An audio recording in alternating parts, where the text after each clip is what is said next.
Hey everyone, you're watching Phone Arena's video preview of the Sony Ericsson Xperia X8.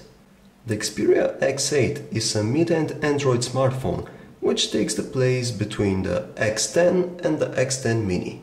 The X8 sports a 3-inch capacitive screen with higher resolution compared to the X10 Mini, which is HVGA. However, the manufacturer has decided to stick to the interface used by the X10 Mini, at which we'll take a quick look a bit later.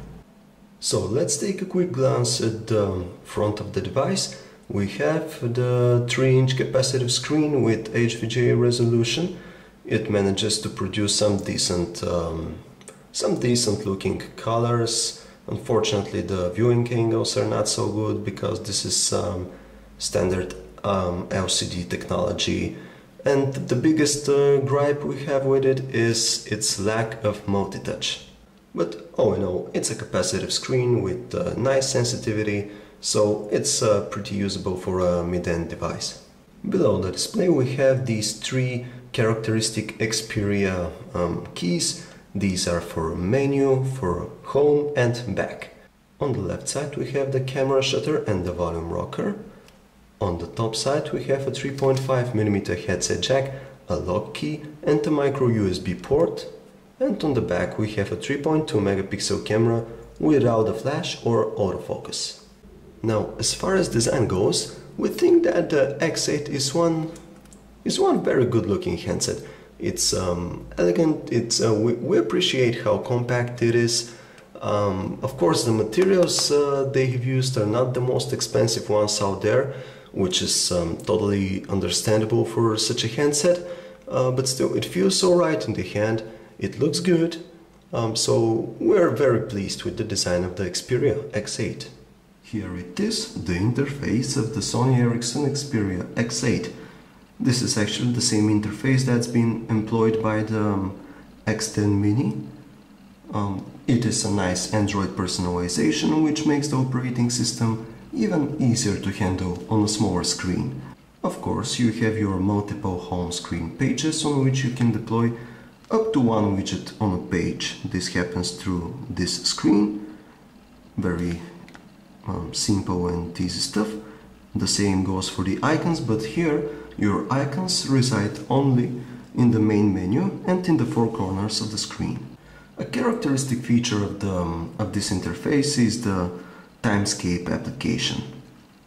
Here it is. What it does is to present you updates about the latest messages, missed calls, Twitter and also Facebook. This is the graphical interface of the application. It is how it shows you those updates, but it's not really deep because once you click on a certain update, it sends you straight to the mobile web page of the respective service, which is not something we care for. Everything is pretty basic here. You have the calendar, you have Android Market, of course, the same gallery, you know, YouTube player. Everything is standard. By the way, we have installed Raging Thunder 2 and the Xperia X8 manages to run it flawlessly actually, thanks to its 600 MHz processor, so pretty nice performance by the handset. You might have noticed that we have installed Skyfire and Dolphin browser, and this is not something we would do with a normal Android smartphone, but we had to do it here in this particular case in our search for a decent browser, a browser which would allow you to zoom in and out in a normal way with one touch only, because the screen does not support multi-touch. So this is it, the best browser we think for the Xperia X8 and probably all other Xperia phones powered by Android. This is Opera Mini 5. You know, it's limited when it comes to functionality, but in terms of navigation, it's the best choice for single touch capable phones. You see zooming, scrolling is pretty smooth here. Zooming is done by single tap. You can also snap to certain elements like this with double tap.